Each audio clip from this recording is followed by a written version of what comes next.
반갑습니다. 과학하는 박건수입니다. 자, 일단 중화 반응이란 자체가 통합과학에서 이제 어떻게 보면 가장 어렵다라고 볼 수 있는 파트인데, 이번 중간고사 시험범위에 들어가는 학교가 상당히 좀 많이 있습니다. 그래서 이 중화 반응 문제들 어떻게 푸는지 이제 질문하는 친구들도 좀 많이 있고, 제가 앞쪽에 찍었던 문제풀이 영상들에 달리는 댓글들에 뭐 선생님 덕분에 뭐 100점을 맞았어요, 뭐 점수가 잘 나왔어요, 이런 것들이 많아서 조금 더 친절하게 이런 것들이 어떻게 전개가 되는지 이런 실전 개념들을 설명하고자 이 자리를 준비를 했습니다. 자, 먼저 기본적으로 중화 반응의 시스템은 산과 염기가 만나서 물과 염을 생성하는 반응인데요. 일단 여기에서는 이가산염기에 대한 얘기까지는 다루지 않도록 하겠습니다. 일단 기본적인 일가산염기의 중화 반응이 메인 테마니까요.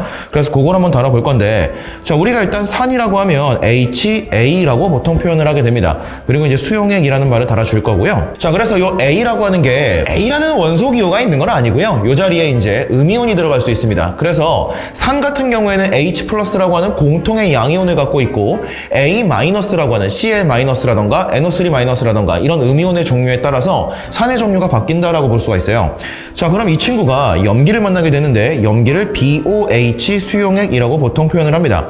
그래서 여기에 들어가는 B+ 같은 경우도 Na+라던가 K+라던가 이런 것들이 이제 들어감으로 인해서 염기의 종류가 바뀐다라고 이제 볼 수가 있겠죠. 자, 그럼 이제 이 친구들이 실제로 물속에 들어가 있을 때 기본적인 강상강염기 조건이 들어가기 때문에 H+라는 녀석과 A-라는 녀석으로 이온화가 되어 있다라고 생각을 할 수 있어요. 우리가 통합과학 1에서 공유기란 물질 같은 경우에는 기본적으로 수용액에서 전기가 흐르지 않는다라고 하는데, 예외적으로 산 같은 경우에는 이온화를 함으로써 전기 전도성이 있다라는 말도 합니다. 그리고 BOH 같은 경우에는 기본적인 이온 결합 화합물이기 때문에 B+와 OH-라는 이온으로 이온화가 되어 있다라고 이제 생각을 할 수가 있겠죠. 자, 그러면 얘네가 실제로 반응하는 건 요 H+와 OH-가 만나서 물을 생성하는 반응이 진행을 하게 돼요. 그래서 얘는 실제로 뭔가 새로운 물질을 만들어내는 화학 반응이 진행을 했잖아요. 그래서 이런 것들을 알자라고 부릅니다. H+와 OH-가 대표적인 알자 이온이 되고요. 그래서 이 반응을 알자 이온 반응식이라고도 불러요. 그런데 여기에 있는 A- 이 친구 기본적으로 비금속입니다.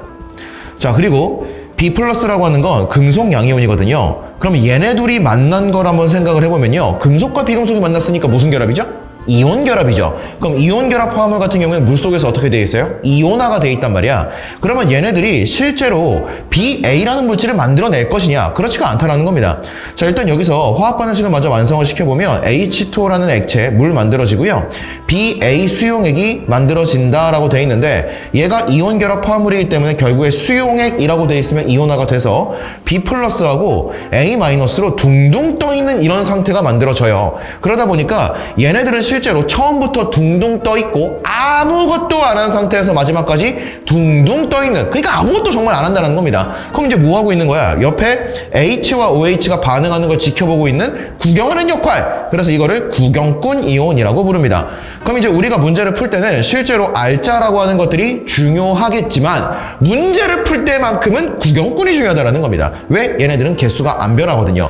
그러면 여기에서 조금 더 확장을 시켜보도록 하겠습니다. 자, 내가 HA라고 하는 친구를 10N개를 준비를 했다라고 한번 생각을 해볼게요. 여기다가 BOH를 넣고 있다라고 한번 생각을 해보겠습니다. 자, 그러면 여기에서 일단 아직 액성은 산성이라고 생각을 할게. 그럼 산성이라고 하는 건 H+가 남아있는 상태를 말하기 때문에 BOH 개수가 10N보다는 작다라는 생각을 할 수 있습니다. 그럼 여기서 많은 놈이라는 관점이 나오는데요. 자, 한번 볼게요. H+가 있고요. A-가 있어요. 그럼 여기에 B+가 들어가고 OH-가 들어갔는데, 여기에 이제 10N이 있었고 얘가 10개가 있습니다. 그리고 내가 이제 X개만큼의 BOH를 첨가를 했다라고 한번 생각을 해보는 거예요. 그러면 양이온을 한번 생각을 해봅시다. 이 B+라는 건 기본적으로 구경꾼이거든요. 그럼 구경꾼은 반응에 참여하지 않기 때문에 내가 넣어주는 만큼 양이온이 증가한다라는 걸 확인해 볼 수가 있겠죠.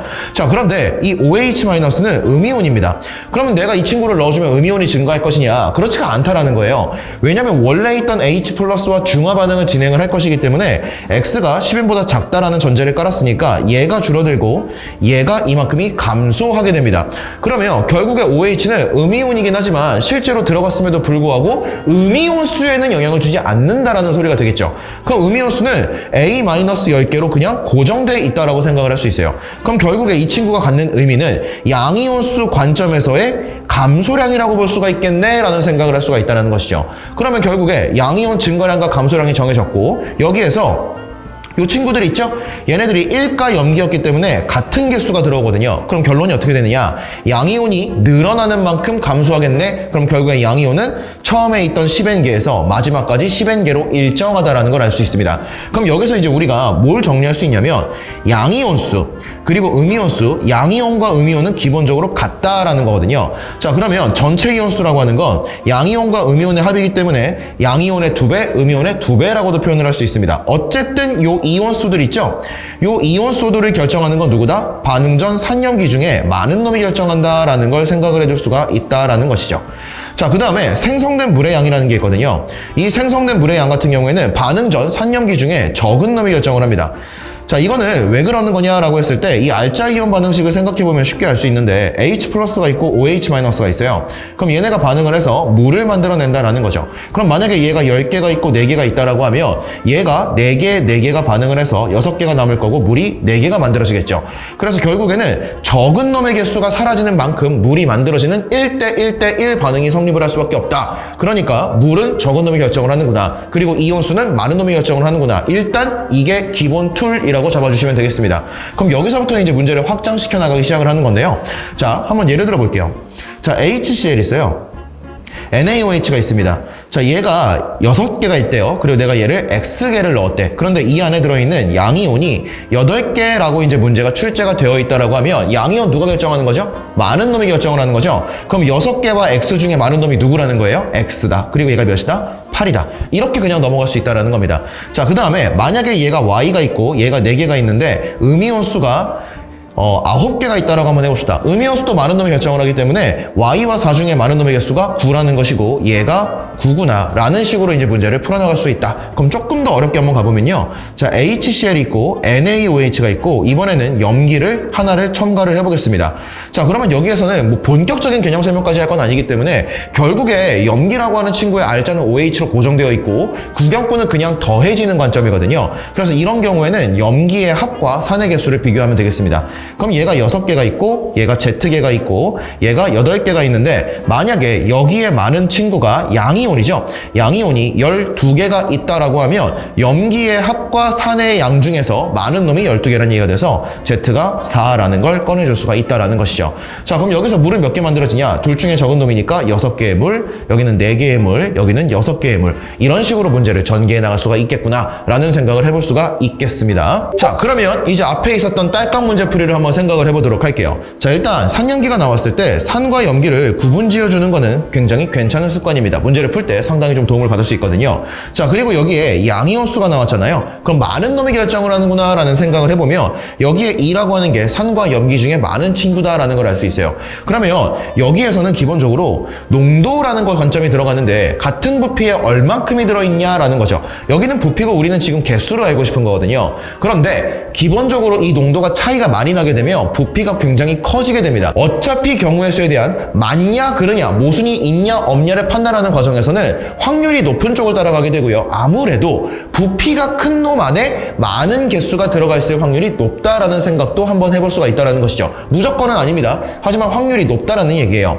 그러면 결국에 이 값은 많은 놈이 결정을 할 거기 때문에 요 2라고 하는 게 산과 염기인데 이쪽이 부피가 크잖아요. 그럼 얘가 많은 놈의 확률이 높겠구나. 그래서 이거를 2개라고 한번 잡아보자. 그럼 30ml 2개니까 너도 2개가 되고요. 얘는 3분의 2가 됩니다. 자, 그러면 여기에 한 개가 있는 건데 20과 15 중에 많은 친구가 아무래도 부피가 큰 20의 확률이 높지 않을까? 아닐 수도 있겠습니다만 확률은 높다라는 거예요. 그러니까 너를 한 개라고 생각을 했을 때 그럼 20ml 한 개니까 10ml면 절반 들어있겠죠? 그럼 여기에서 많은 놈 2개인 거 문제 없이 나왔고요. 그럼 계속 전개를 해보면 4분의 3, 얘가 2분의 3이 될 거니까 여기에서 2.5라는 건 산과 염기 중에 많은 건데 산이 4분의 3밖에 안 되니까요. 염기에다가 2.5를 넣어본다라고 하면 얘가 2분의 1이 될 것이고요. 그러면 얘가 10분의 3, 그럼 여기도 1이 큰 거니까 문제 없죠? 그러면 얘도 2분의 1이 된다라는 걸 알 수 있고요. 그럼 얘네 둘의 합이 1.5보다는 작기 때문에 얘도 많은 놈 2분의 3이다. 이런 식으로 문제를 간단하게 풀고 넘어갈 수가 있다는 겁니다. 실제로 이 문제가 통합과학에 출제가 됐을 때는 상당히 어려운 문제에 속하거든요. 그런데 우리가 조금만 몇 가지 툴을 가지고 생각을 잘 정리해 보시면 굉장히 단순하게 문제를 풀 수 있다는 겁니다. 자, 이 문제도 이제 한번 풀어보도록 할게요. 자, 여기서도 산염기를 딱 이제 구분을 지어주도록 하고요. 단위 부피당. 자, 단위 부피당이라고 하는 건 같은 부피를 말하는 거거든요. 그래서 이것도 기본 툴로 1mm 세팅을 해주시는 게 좋습니다. 자, 그러면 얘가 1mm에 들어있는 이라는 말이 될 거니까 전체 부피를 곱해서 전체 안에 들어있는 개수를 알고 싶은 거거든요. 그럼 15mm니까 15를 곱해서 30으로 바꿔주고요. 10을 곱해서 60으로, 얘는 30을 곱해서 150으로 바꿔준 다음에 물이라고 하는 친구는 적은 놈이 결정을 하게 되는 거니까 10과 5 중에 적은 부피가 5mm니까 너지 않을까? 그래서 얘를 30이라고 넣어보는 겁니다. 그럼 얘가 이제 60이 되고요. 그럼 여기는 똑같은 자료가 나왔을 때는 부피가 똑같죠? 그럼 이제 확률상의 문제가 생기니까 여기에서는 자료가 많은 쪽을 따라가는 거예요. 그쪽이 검증하기가 쉽습니다. 자, 그래서 여기다가 60을 딱 넣어보고요. 여기에 120을 넣어보고 여기에 180을 넣어줄 수가 있겠죠. 자, 그리고 났더니 모순 없는 거 확인할 수 있고요. 여기가 이제 60인데 이게 이제 적은 놈이라고 가정을 한 거니까요. 얘가 이제 150이죠. 그럼 여기다가 산은 180개나 있으니까 염기가 적은 놈이겠네 라고 생각을 해주면 요거를 90 딱 넣어주면은 모순 없는 거 확인할 수 있겠습니다. 그리고 나서 이제 기억 니은 디귿을 가서 차분하게 문제를 전개해 나가시면 되는 거죠. 자, 여기까지가 일단 중화반응 기본 툴에 대한 설명들인데 요 내용들 알고 계시면 어려운 문제들을 풀 때 상당히 요긴하게 쓸 수가 있고요. 만약에 이 내용들을 내가 모르는 상태로 문제를 푼다라고 하면 이 문제들 정말 너무너무 어렵습니다. 그래서 요 정도까지는 꼭 정리해 두시고 문제를 풀면서 연습을 충분히 해보시는 걸 권장드리겠습니다.